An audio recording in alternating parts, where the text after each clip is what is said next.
You're listening to the 49 Carats Podcast, a 49ers Goldmine production with Stephanie Sanchez.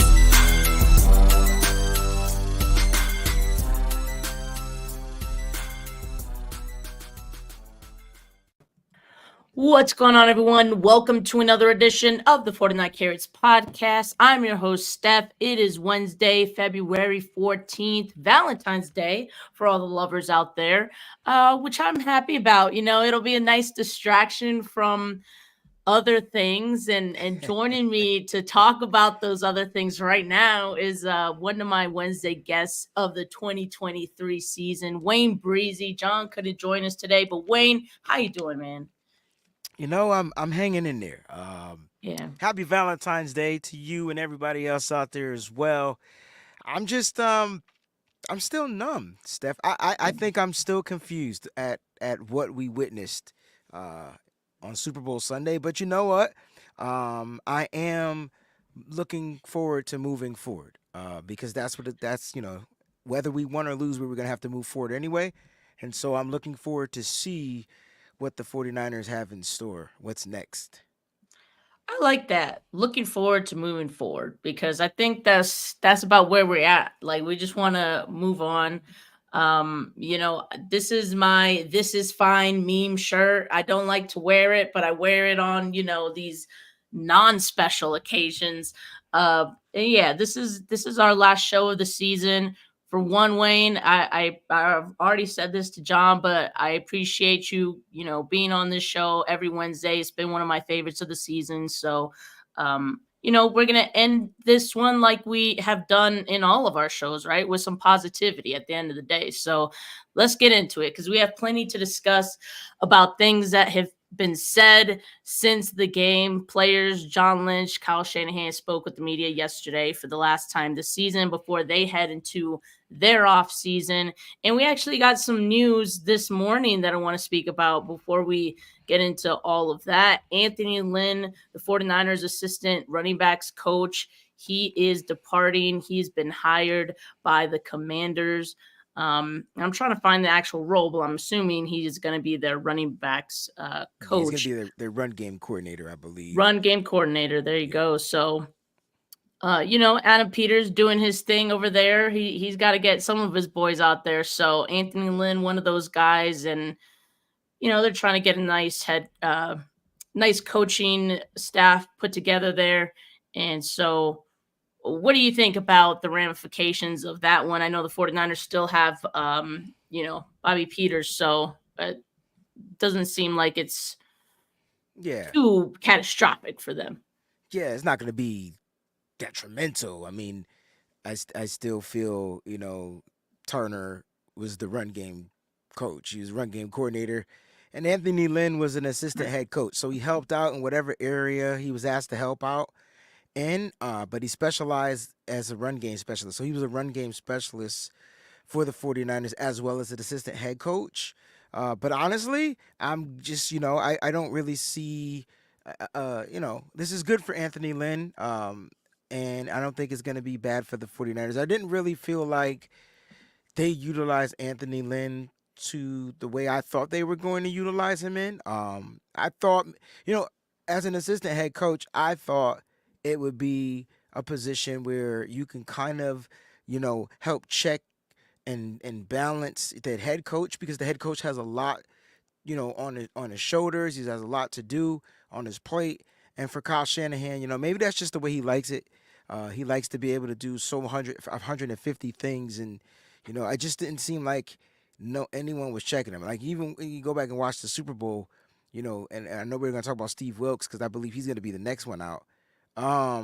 It's just interesting, right? And so like I'm happy for Anthony Lynn, and we wish him nothing but the best. Shout out to Adam Peters for getting familiar guys in his building. That's what you do, and that's kind of like what Kyle Shanahan does. He breeds guys; they turn into head coaches, and Anthony Lynn will be a head coach in the NFL soon, for sure.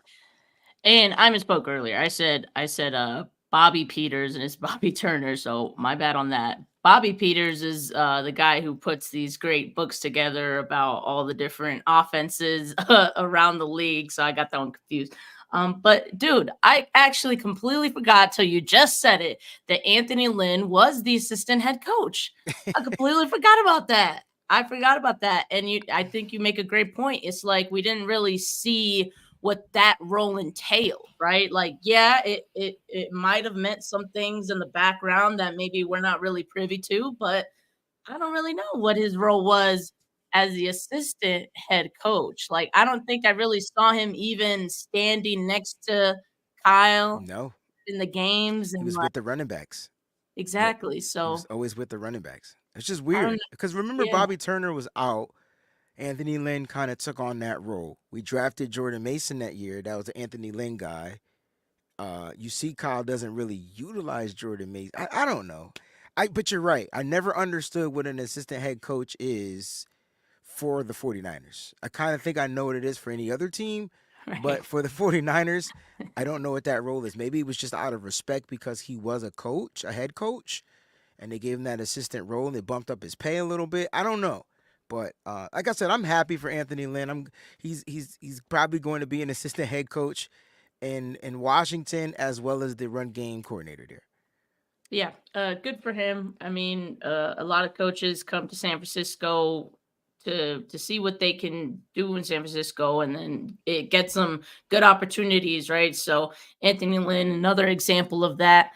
And guys, sorry about my voice, man. Like I don't know what the hell happened. It's not even that I lost my voice on Sunday, but for whatever reason, it It's has something in lingered. It Vegas, right? it is I now got the same Wednesday, thing. and I have the same yeah, thing.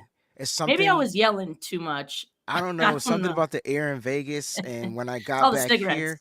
it just right because you can smoke everywhere, right? And And so I don't like even smoke, Wayne. I don't even smoke, me but it's neither, like it's just but in it the was just air. everywhere, right? Right, it was everywhere. So Yep. I didn't know you were feeling the same way. I'm feeling that way. As if you see me drinking my water, I'm just trying to stay hydrated. That's it. I hear you, man. I hear you. But, speaking of coaches, speaking of Kyle Shanahan, he joined John Lynch, yesterday. It was pretty much the post-mortem presser for the season, their last time speaking with the media before this, the off season and all that. And of course, there are going to be a lot of questions about, okay, what's next, but also a lot of questions about, well, what happened on Sunday.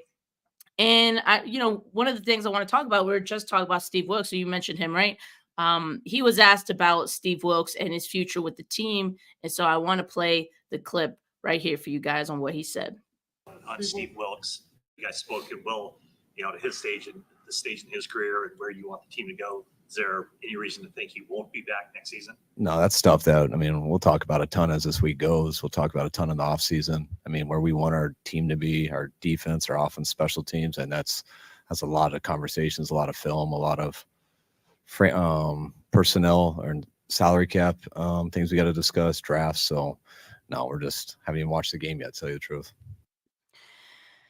All right. So a lot of people, including myself, when I first heard this, I was like, well, that wasn't really like a no, or it wasn't really like, yeah, he's definitely staying. Whereas had he been asked that in the past about Saleh, about D'Amico, had that question ever been raised, he would have probably said flat out, like, no, they're here to stay, kind of thing.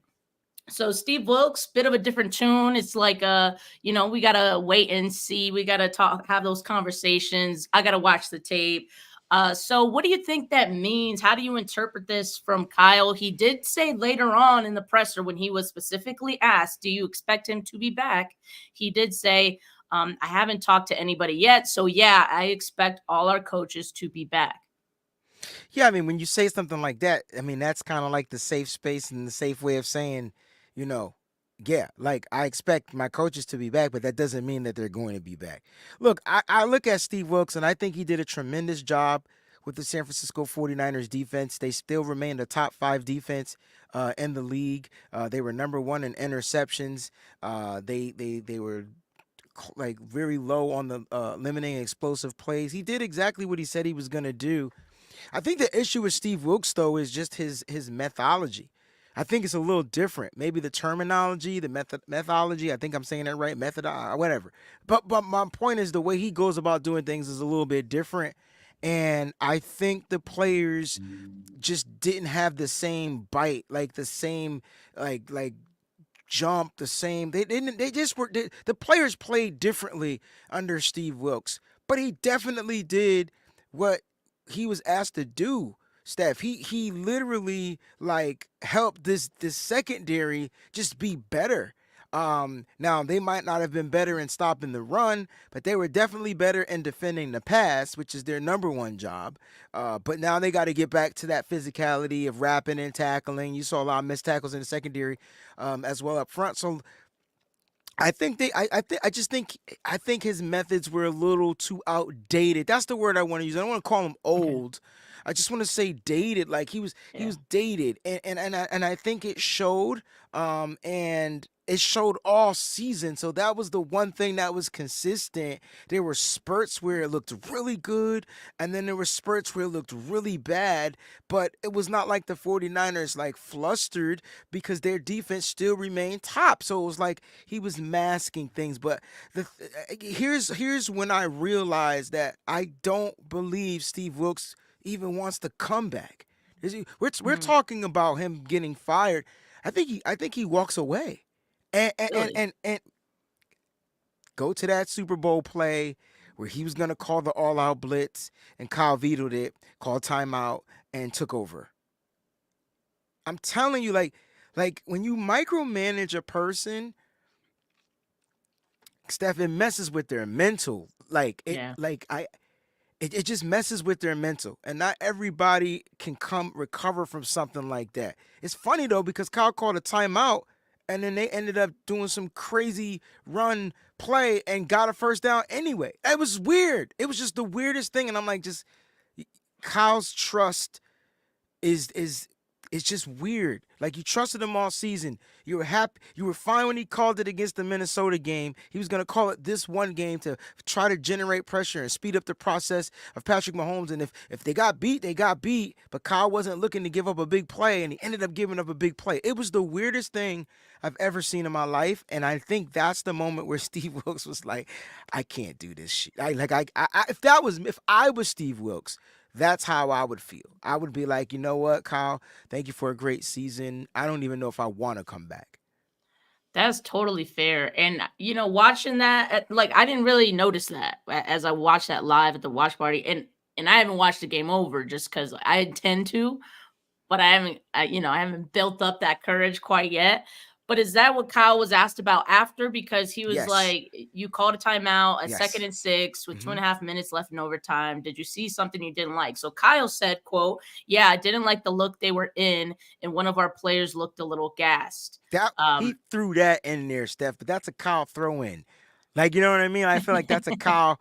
Like, I really called the timeout because I didn't trust the call. But well, he uh, said I didn't like the look they were in. I don't know right. if he was talking about the Chiefs look or Right. the He kept it Niners look. open for you to kind of like decipher. Right. He called it because he didn't like the all out. It was an all out blitz about to be called, and we never know how it would have turned out. Like you know what I'm saying? Like, There damn, wasn't if trust there. right, There right. wasn't trust That's what I'm there. saying. That's what I'm saying. So I think you know what the correct term would be. They're going to mutually part ways. That's I don't know what sports team like started that mutually parting ways, but it's genius. It's genius. It covers everybody's butt, right? Like It you're really not does. fired and you're not quitting. We're just going to mutually agree to separate. Like you know. Yeah. After hearing that too, like I was already kind of iffy about Steve Wilkes, but knowing that happened in the Super Bowl, like And that there's that is that's pretty big. yeah, and That's then when pretty big. you look at it, there's guys available now. So like, I wouldn't be surprised if Vrabel is the new defensive coordinator if they go that route. And it would be good for the Niners because now they go back to that young, fired up, type of D'Amico Ryan style. Sort of Vrabel's going, great. He was a great defender for New England. He ended up being a great head coach in Tennessee during his tenure. And now he's available. So I wouldn't be surprised if that's the route they go in, if they decide to mutually part ways. What kind of defense does he run though? Because I that's believe it been was a like three. Was it a 3-4?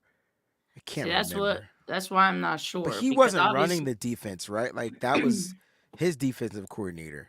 So I mean, because didn't Wilkes come from a 3-4 as well I in don't know. Carolina? But Wilkes wasn't the defensive coordinator then, so Right, I and guess it neither was. was Mike Vrabel. He was the head coach, so he had a coordinator. So even I if they mean, ran a three, if he has experience with it, and like it would be comfortable with it, I'd definitely be open to that. I mean, I mean, he has the pieces, and you just got to get another linebacker. I don't know, and we'll talk about that later. But yeah.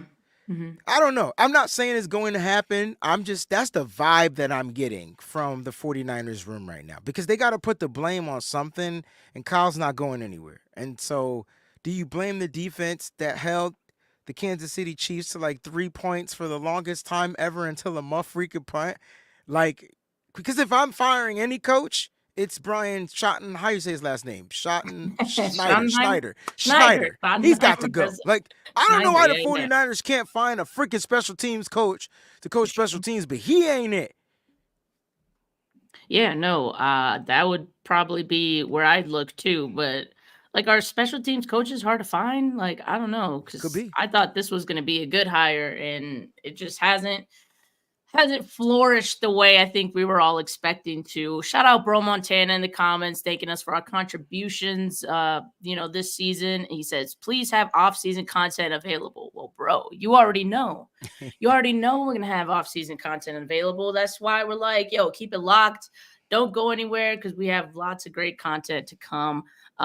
But yeah, I mean, that's another discussion of who would possibly even be the replacement. I know some people are like, well, you can hire in-house. Well, there's a reason that anyone in-house wasn't hired when D'Amico left, right? Like maybe they don't feel like any of those guys are ready yet. Now, a year later, do they feel that way? I don't know. Could be.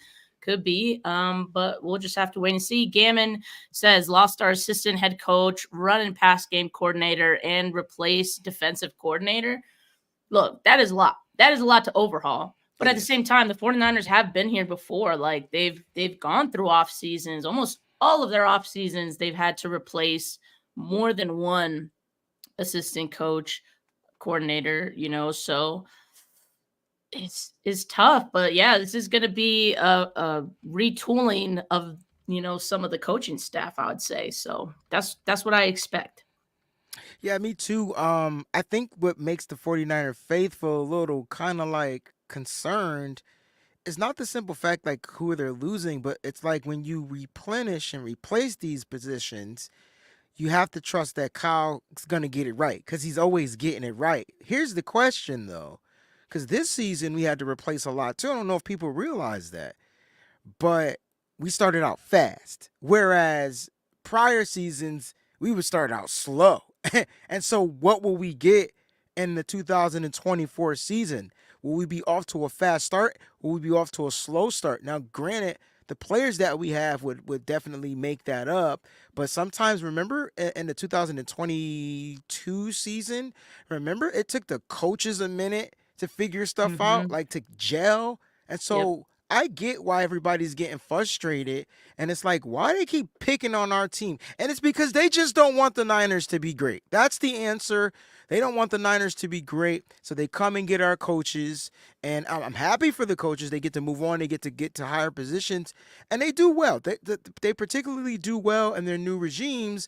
But now the Niners gotta figure out a way to stay on top of the game. So I trust Kyle Shanahan when it comes to that. Kyle picks his coaches. So before we even get into free agency, that's number one. Like Kyle is going to be on top of that because now he needs his coaches to help, kind of start to scout these players. I mean, we got scouts, but he Yeah, needs his that's coaches to true. kind of specify the type of players that they need, especially if we're going to get a new defensive coordinator, right? And so I thought we got Yep. Steve Wilkes late. And when he came in, his key piece or contribution, they got him Jair Brown and Darrell Luter Jr. Like they got him those physical type of DBs that he likes to play with. Pauls. So we'll see what happens. We'll see what happens. We get Mike Vrabel, I'll guarantee we get another linebacker. Yeah, I mean, I would love it. I would love it, but let's wait and see what happens there. But look, Kyle Shanahan is not off the hook here either. He's gotten a lot of questions about his decisions. Of course, on social media, everyone, the media is blowing him up too on the OT decision and some decisions before that as well. Kyle Shanahan, of course, was asked about, if there was anything that stood out to him. That he maybe would have done differently. Here's what he said. Is there a part of this game or the decision making or anything that you kind of look back on more than anything else and second guess yourself for? I mean, like I've told you guys before, anytime you lose, every decision you made, you make a decision every play throughout that game. So when you lose, you'll go over that stuff always throughout the entire offseason, through cut-ups, through everything. But, there was nothing that I thought in the moment that I did wrong. It was everything. I was proud of that and like the thought process behind everything. He liked the thought process behind everything. Now, he also did say during this presser, he hasn't watched the game back. So he's, right now his answers are just based on what he feels happened in the moment, right? And sometimes, you pick up some things through watching the tape, which he hasn't done yet. What did you think of this answer? Is it good enough for you, given like all the questions he's gotten?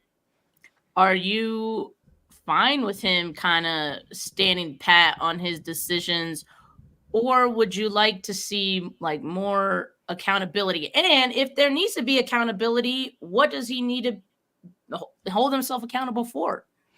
Well, first I'll go backwards. Like he needs to take accountability. His team lost, and he needs to take the L. So like I don't like this from a head coach.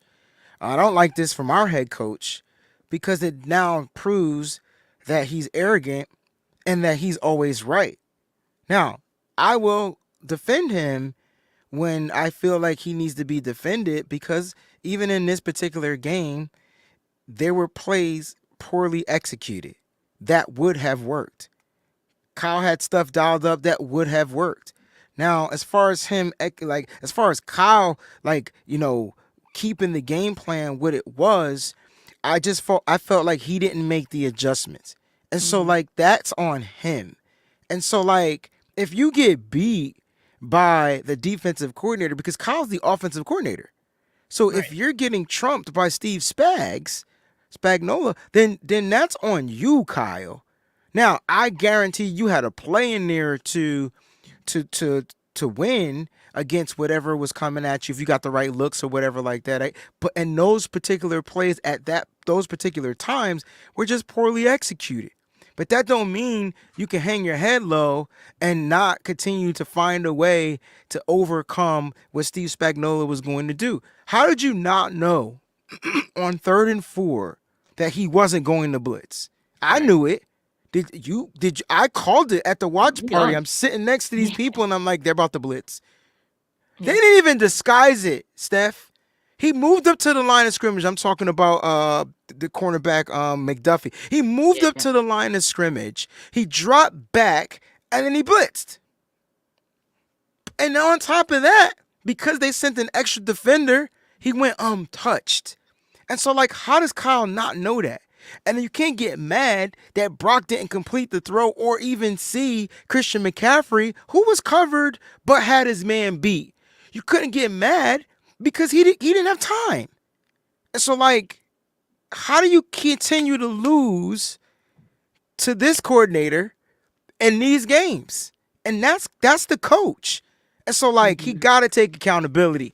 And if he took accountability, I don't think he cares about people or the fans or whatever, but you can't not care about the fans. Like, that they're the reason. Listen, we all work together for the greater good. You need the fans. If fans don't show up, you can coach your ass off by yourself. Nobody won't watch it. You want the fans there. So don't do the fans a disservice by not taking accountability. I shouldn't have to sit there and listen to a young-ass quarterback and Brock Purdy take accountability on some bullshit that the head coach couldn't figure out. That's weird to me. That's weird. That's so weird. It's not like Brock Purdy threw an interception and had to take accountability for it. He didn't put the ball, and he didn't even have an almost interception. He didn't put the ball in any harm's way. It definitely, none of that, what happened in the game was Brock's fault. First of all, he doesn't even set the protections. That is on Jake Brendel. Jake Brendel, for whatever reason, I guess, missed McDuffie being the blitzer there. It seemed like Brock Purdy, as soon as that ball snapped, he knew that McDuffie was going to be blitzing, and that's why he threw to the blitz instead of to, Christian McCaffrey, where Kyle Shanahan obviously wanted him to go with the football because, we saw that clip from, what was that thing they post with the mic'd up and all that? Oh, yeah, I seen that. That was kind of cool. I was glad they did that. Cool. It's cool, but I'm like, man, that makes me sad because, like, Kyle thought he had it. And he failed to account for Spags in those big game moments. And, Spags had I always say, like, the perfect defensive play call is better than the perfect offensive play call. And we saw it right there in that game. And, he didn't even have to necessarily take accountability. Like, he didn't even have to say, like, I was wrong.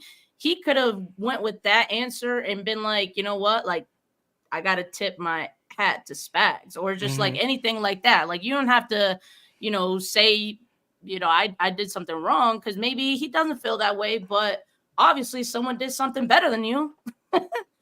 So I can't that's figure. The thing. And that's the thing, right, Wayne? Like, we keep seeing this from Kyle, and we keep inside the NFL. Thank you, Peachy. And we keep hoping that he's going to learn from his mistakes and he's going to grow. We've seen some growth from Kyle this season. Oh, 100%. More so in his, like, play calling and, like, trusting his quarterback, right? 100%. Which, thank you, Brock Purdy, for that. But as far as managing the game and, being aggressive in certain moments and taking accountability after the fact, after the losses, all those things he still lacks. And we still haven't seen it, even in a loss as egregious as this one. And I know a lot of people have said, well, Kyle had the right plays there. Yeah, he did. And there were some execution issues. That's true too. Well, who's responsible for the execution of these players? Look, I have more to talk on this, because let's go to the next topic, actually, because I want to talk about Ray McCloud. Because to me, that's an execution thing, right? And look, I want to start by saying, obviously, it's not Ray's fault that the ball hit Darrell Luter. That's not his fault. Like, I totally understand that. He had to make a play on the ball. What I don't understand is why he didn't just land on it, why he felt he had to try to pick up that ball. He failed miserably at that. And you know what Ray McCloud said? He said, I'm a playmaker. You've got to take risks. That's what his response was. So you got Ray McCloud not taking responsibility for that and saying, I'm a playmaker. Accountability. And it seems like if the opportunity presented itself, Ray would do that again. So that's an issue to me. Is this an issue of, well, my coach doesn't, take any accountability, so why should I? Like, is it rubbing off on the players too? It could be, but I'm not defending Ray McCloud in that, because that's fundamental. That's you missed the fundamental. Like, you got, the moment was big and you missed the fundamental. Like, the fundamental was ball, jump on it. Like, that's Pop Warner, fundamental, whatever. Now, as far as what he said, am I wrong for expecting that, especially from a wide receiver? Like, I just think that's a wide receiver type of talk. I don't think it was great, not in that moment, especially when it changed the game. It shifted the momentum of the game. Yeah. Now, had he picked it up, he possibly could have returned it. I don't know. We haven't had one, so I don't know. But I think in his eyes, that's what he was thinking. I don't know. The ball just didn't bounce his way, right? His fingertips just doesn't bounce his way. But again, when I go to that, like, that's when, like, the fundamentals, and the Niners have been dealing with fundamental issues all season long. And that was the first time I saw a fundamental error on the special teams. Literally. First special teams fundamental error came in the Super Bowl. You can't make it up. You can't. Like, you can't make it up. Like, just get the out the way. But he couldn't because it was a fumble, and it would have been their ball anyway. Like, you know what I mean? So, like, it's tough. It's tough. His number one thing was to save the possession, and I just think he forgot. And that fundamental of pouncing and jumping on the ball just came out. It was gone, and he thought he could pick it up. Now his response, I wouldn't even be. I'm not. I expected it. It like that's when you're a wide receiver. They walk and talk a little differently, especially when they think they think they the joint. But hey, man, that might have been for Ray Ray. It sucked because he's going to be remembered by that. His legacy as a 49er will end on that play. And that sucks because I thought he was a good addition. But the 49ers, I mean, Chris Conley. It's just it's just crazy to me. Like it's one Jump on the thing you right, Wayne. Like wide receivers are different, and they always feel like they can make a play, right? That's No what they matter think. what. Mm-hmm. So I would have been fine with Ray saying, in the moment, like, I felt like I could have made a play there. I took the risk and, it didn't work out. So, I should have just landed on it. That's See how not you what he said, see though. how you That's not took what he said. accountability. See how you just took account. Right, and See that's how the easy that issue. was? Right, See how easy that was? super easy, but not everybody is built that way. Our head coach isn't built that way, and some of the players just aren't built that way. And I know we're only talking about Ray, but luckily we do have players that are built that way. Like luckily, and it starts with the main position on the team, and then it, that play shifted the momentum. You can talk about the missed PAT. We can talk about that. That was bad, but that play right there is why the Chiefs won this game. Yeah, very much so. And speaking of, execution issues and accountability, I want to talk about Spencer Burford. He got a lot of flack, of course, after people caught wind that it was him who should have um, taken up Chris Jones in OT, the 3rd and 4 in the red zone. He was a free rusher instead. That caused a whole thing online. Colton McKivitz was getting blamed at first. John Feliciano, jumps in and says, "Whoa, that's not Colton McKivitz." And then everyone kind of figures it was Spencer Burford. They kind of squashed it online, all good. But Spencer Burford afterwards, when he was asked about it yesterday, speaking with the media, he said, "I should have just played within the scheme. I played on instinct. It was my fault." Okay, 2 things here. Took accountability, but I take issue with now 2 players, in this instance, feeling like, I'm playing on instinct. I'ma just do this. And not playing within the system, not playing within the fundamentals, like you were saying, that's an issue. And to me, that's a coaching issue. Cause why do you have so many guys who feel like they can just go rogue in the freaking Super Bowl and think they can be the hero? Like what? It's In the biggest game of your life. for Spencer Burford, Wow. you gotta go back. I'm such a psychology major. Like I'm going to. You have to go back to his rookie season when the team had no choice, and he was the best option. And the moment that what's our guard? What was our guard name? He's no longer with us. From before, Daniel Brunskill. Thank you. The moment Brunskill returned back healthy, Kyle started rotating them. Mm-hmm. And so, like, Steph, I'm going to keep it a buck. To me, that was a moment where he took the moment. Like, he just got into the game. Feliciano was hurt. Now he's in there. And, he just didn't play team ball. And I'm glad he took the accountability. But it's stuff like that that'll get you, benched, and they or overlooked later on in the future. And so like, for Spencer Burford, love the dude. Love the dude. I just don't know how, and we've seen this all season long. Like, guys go untouched. I just don't know how you don't touch Chris Jones. Like, he's the only guy you do touch. Right. Like, touch, hold, do whatever you gotta do. Just, you can't let him go untouched. And unfortunately, that's one of those Kyle Shanahan plays where if it was executed, it would have 9 times out of 10 been a good throw in the end zone for a touchdown. But because it wasn't executed properly due to a guy in a moment and Spencer Burford being in the moment, it resulted in not that, right? And so, yes, the fundamental, your players being right. Let me ask you this, right? If you coached your players and you trusted them to go out there and play within the scheme, is it your fault if they don't? I don't know. That's crazy, right?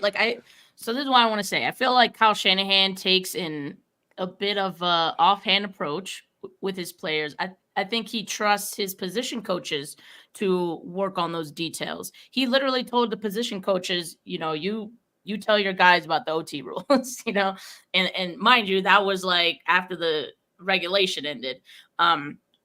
But yeah, I think he takes an offhand approach.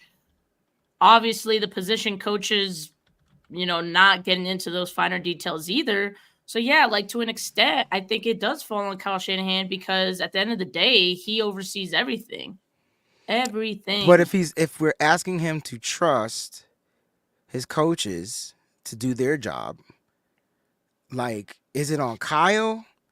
If it's just weird because he It's weird. micromanages, and then when the stuff hits the fan, it's not his fault. right. So like it's like, dude, you got to take accountability, because if you didn't teach your coaches what to do, then that's on.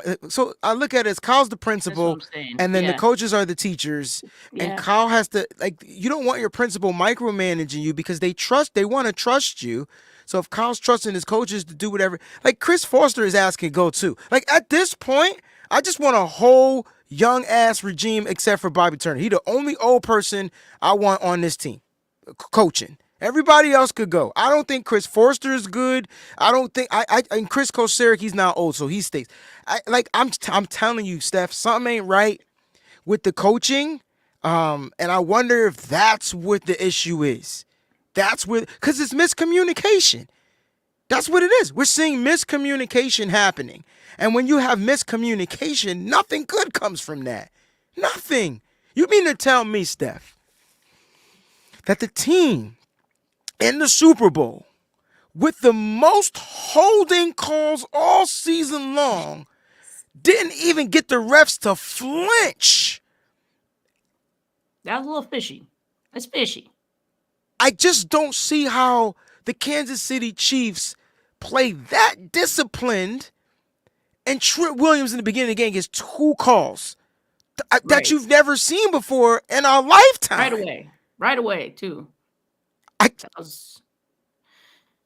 It was weird, because then we saw those quick like flags early in the game. Yeah, and I mean, then, they we didn't see, we really didn't mellowed see out. anything. They- They let them play after that. So I don't know. Someone made a call and was like, "Yo, too many flags. Like, let's." Oh, I see what you're saying. But it was Like, right. it's too much. It was too much early on. So I don't know. It was just weird to me. It's like it was a weird vibe, and that whole time I'm watching this game, it was weird. And so I'm like, this can't be weird. Even when the Niners were up 10-0, it was weird because it didn't feel like 10-0. It felt like the Niners were not scared, but playing timid. And I couldn't figure out why they were playing timid. And so, like, don't miss me with they were putting 8 in the box, a 7 in the box, a 6 in the box. If my coach doesn't have the creativity to beat that, then that's an issue. So a lot of it stems on Kyle Shanahan. I'm not going to lie. But it also comes down to these players executing. Like, they got to go hand in hand. And so for me, I'm a little upset that Kyle just didn't take any accountability in the loss. I think if Kyle would have did that, he would earn so much more respect, but I don't think he cares. I don't think he cares about the respect because he's a genius. That's what we labeled him as. And at the end of the day, geniuses are never wrong, even when they're wrong. Like, they're not wrong. You just didn't do it right. Oh, this was right. You just didn't do it right. But it was wrong.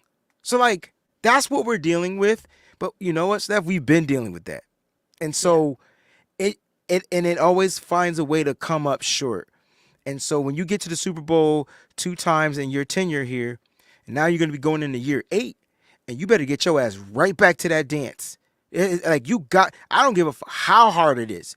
You figure out how to get your squad right back to that game because you better hope it's the Chiefs because you got to figure out how to get over this mountain. And Kyle has to figure that out. Like, he has to figure that out. And until then, we are who we are. I can't take a 4th Super Bowl loss. That I think we'll be tied for the most Super Bowl losses, like the Bills. I think we'll be tied with the Bills. Yeah, we can't do that. We can't. I could barely do this one. I could barely do this one. But, This is Fabio. This is exactly what I'm talking about. They were so timid. It was like, where was the aggression? You started off the game with a 6-yard run, and then he fumbles, and then you took it away. So this is kind of like what Kyle does, right? And the reason that I think CMC's fumble isn't being talked about enough, one, it happened really early in the game, and then but they were going to score. They were going to score. They were going to score on that opening drive. Yeah.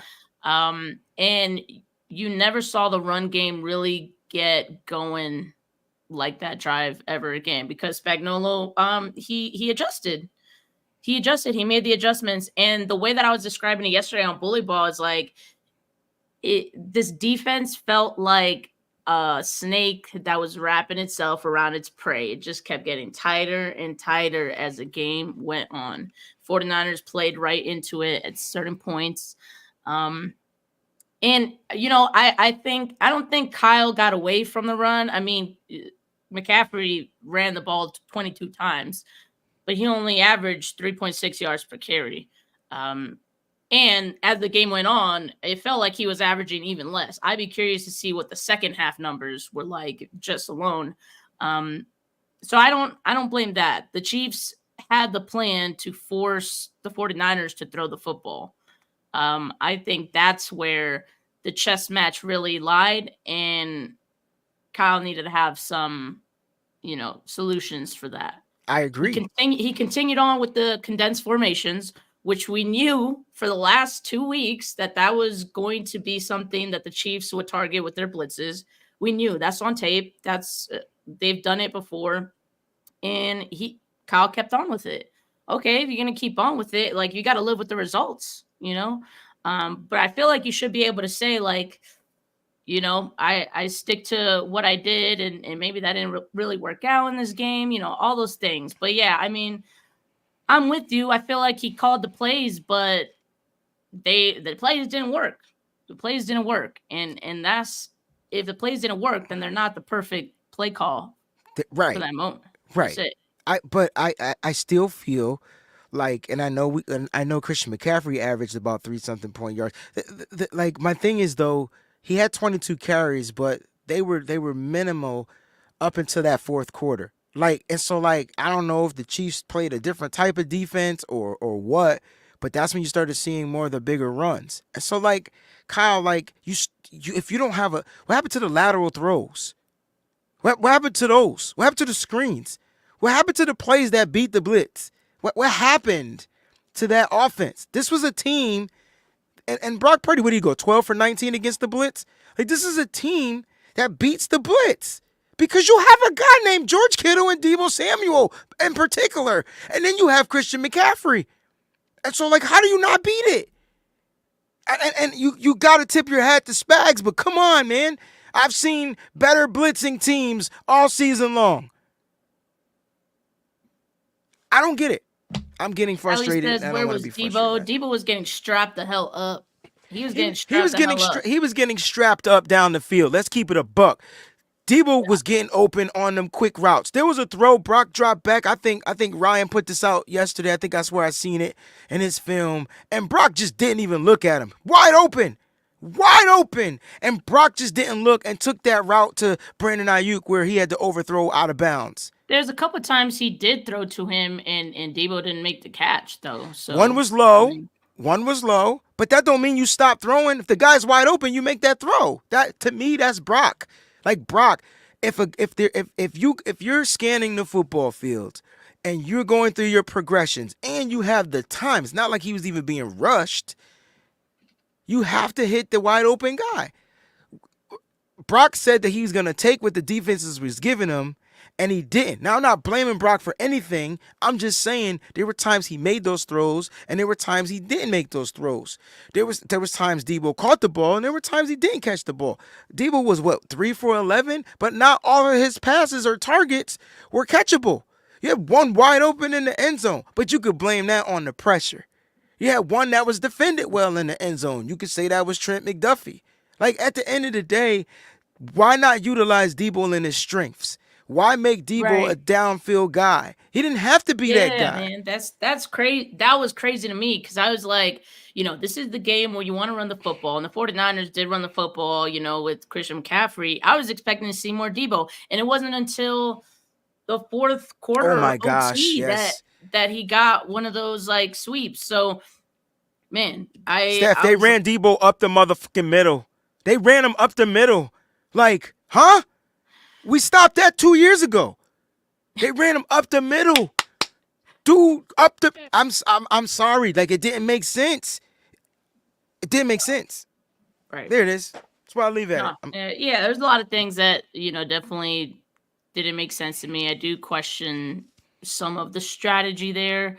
And one last guy I want to talk about, Brandon Ayuk, right? Because obviously he only had was it 2 targets I think he had 3 catches. He was 3 for 6, if I'm not mistaken. 3 for 6, but not a lot of involvement in this game for Brandon Ayuk, and he's the wide receiver 1, right? And the Chiefs went into playing a lot of man, and Ayuk is your man beater guy. Like, he is that dude. So I understand that, Ladarius Sneed, he's awesome, but Ayuk, he was getting open too. And so it seemed like there was some, feelings about the lack of targets, at least from his best friend, who said they're going to the Raiders or something like that. And then his partner went on to say that was the last time that that Brandon Ayuk would step foot on Levi's, which is crazy because the 49ers picked up his 5th-year option. So I don't know about that one, but and we didn't play that game at Levi's. So I'm just curious. That was a good one. That's why I didn't make mention of that, because we weren't even at Levi's. Yeah. So I'm like, man, to me it felt like it came out like clockwork. It was like, okay, it's officially the off season.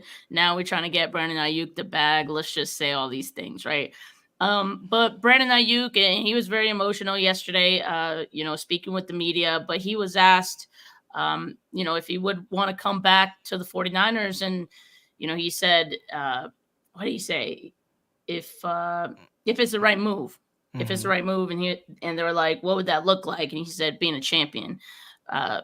I mean, I feel that 100%.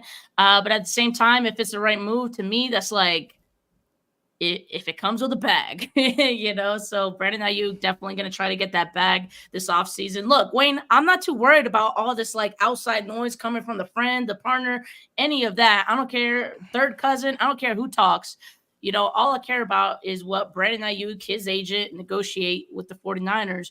What's your feeling on how this negotiation is going to go this offseason?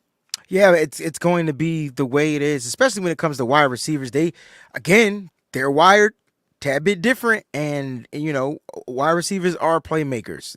So that's why the terminology that Ray used, like, I got it, because that's the term for wide receivers, but he ain't no damn playmaker. But you get what I'm saying, like, and so listen, Brandon Ayuk, I didn't think Brandon Ayuk had a great playoff run.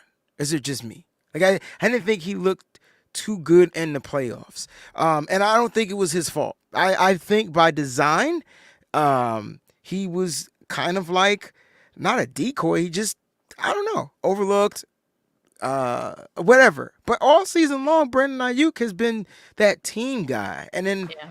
in this Super Bowl, he didn't seem like he was that team guy. And so, I'm with you. I don't buy in or to any of the stuff that's going to go on, but I do pay attention to his body language though. And it doesn't look good. And Brandon Ayuk has been a pretty much straight up dude when he talks. His interviews are quick. They're not quicker than Debo's, but they're pretty quick. And I think he was feeling some type of way after the Super Bowl, which he should be. But when it comes to this offseason, the thing that makes me nervous is that, the Niners picked up the 5th-year option, but it's $14 million. And I guarantee you there's 30 other teams that are willing to pay him $14 million for a year and work out the extension, right? And so you look at the Niners, it's going to come down to how they're going to restructure. It's going to take time because they got to restructure players. They got to move around money. They got to wait for the new league year to start. All that stuff has to come into fruition before we get anything or kick any tread to the Brandon Ayuk extension. But the good news is he will be here or contractually for next season for $14.2 million. Here's my issue. I just feel like the Niners, and I'm praying that this doesn't happen, but Steph, you got to go back to the year that they traded DeForest Buckner for a first-round pick. I just feel like I'm nervous about that more than anything. I'm nervous about them getting a bag, the Niners getting a bag and an offer that they can't refuse, and then they move on from BA. And so that's a possible option for the San Francisco 49ers if they're not looking to pay 2 wide receivers. Now, I know they came out on record and said that they were willing to whatever, but it takes both parties got to come into an agreement of that, and who knows how long that might take. And so, it's going to be a wild-ass off season, and Niners got 22 mother-freaking free agents, and Brandon Ayuk is not one of them. But if a team is willing to give you a top 10 pick, would a team be willing to give a top 10 pick for Brandon Ayuk right now? Brandon Ayuk is a 1,000-yard wide receiver back-to-back seasons on an offense that he's not even the number one option. Yeah, no, he's nice. I mean, I don't. Just imagine what he would be if he was nice. Like the Niners wouldn't trade with the Chiefs because the Chiefs draft 32nd. So like he ain't going there. But there's teams up there that might say, yo, this dude is the man. He's proven. We ain't got, and they have money like to where they can put money into the wide receiving position. And so you always need that one guy. And there's teams that are looking to go to the Super Bowl, Steph, so they might be like, bump it. We'll tie up money into 2 wide receivers. We don't care. Team like the Raiders. I don't know who's their quarterback, but maybe Jimmy Garoppolo comes back and maybe they got something going on. I don't know. There's gonna be teams sniffing around for sure. I don't doubt that. I think as far as the 49ers, they're gonna be wanting to shop other guys, though, I think. Like I don't know, but like guys that have big contracts is going to be hard because a lot of those contracts aren't pretty, and not a lot of teams would want to take that on. I agree, but I mean, teams with a bunch of cap, maybe. Right. But see, I think the value of Brandon Ayuk is what sells, and so. Like you look at the wide receivers in this draft, it's like Marvin Harrison, the kid from Washington, and then it's kind of like a big drop. They're system fit guys. You could pick a guy that fits your system really well and find a guy later on in the draft or whatever. So I feel like them the top 2 wide receivers in this draft might be another one. I think it's a kid from LSU, but my point is like it's Brandon Ayuk. You're talking about a proven commodity. Like I said, if a team is going to offer the Niners a top 10 pick, Yeah. and we'll talk about this later on when we start looking at like who's drafting, where they're drafting, blah blah blah blah blah. I wouldn't be surprised if they, they listen to those offers. Is what I'm trying to say. Yeah, I do listen, not want Brandon Ayuk gone. Let me keep that make that 100% clear on this Yeah. show. We're on the Okay. same page. Okay. We're on the same page. Okay. I think everyone's on the same page, but we also know the 49ers have to make some tough decisions this offseason, and that's just kind of the low-hanging fruit. They did the same thing with Debo, just kind of like put some feelers out. Not that they really wanted to trade him, but at the same time, just wanting to see if one team is crazy enough to give a crazy offer, right? So you got to do those things. So I would expect to see some reports like that this off season. It's going to make us a little uncomfortable and anxious, but Get ready. I think at the end of the day, Brandon Ayuk is going to be a Niner in 2024 and beyond. But look, there's a whole lot of topics going into this off season. Me and Wayne got you covered. We're going to be talking about it all off season. All right. Make sure you like this video. Make sure you subscribe to the channel, not just mine, but Wayne's as well. The Wayne Breezie, Steph 49K. And man, again, Wayne, thank you so much for joining me, in the regular season. I love doing the show with you. And yeah, man, just we're going to kill it in the off season though. Yeah, Steph. Listen, hopefully we'll see each other at the combine this year. I know I'm hoping that all comes through, and then we'll be scouting some talent and putting out videos. Maybe we'll go live from there as well a day or two. So thank you so much, Steph, for having me on this season. I look forward to doing it again next season. Exactly. All right, y'all. Make sure you have a great rest of your Wednesday. Happy Valentine's Day. But for now,